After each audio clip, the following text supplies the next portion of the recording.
आताच्या पोरांना काय कळणार आहे दिवाळी म्हणजे काय असते? 100 समानार्थी शब्द, 100 विरुद्धार्थी शब्द, 50 म्हणी, 50 वाक्यप्रचार, 150 सुविचार, दिवाळीवर निबंध, शुद्ध लेखन आणि 1 ते 30 पाढे पाठांतर.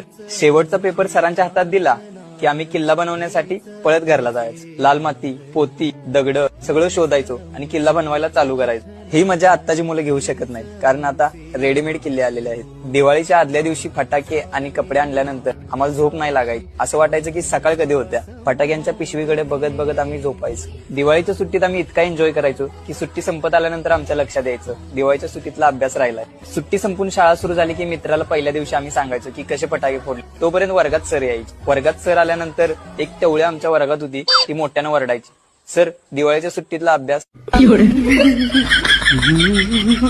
आणि ती स्टीलची पट्टी पण घेऊन यायची. आणि माझा कधी दिवाळीत अभ्यास पूर्ण नसायचा. पहिल्याच दिवशी मार खायचा.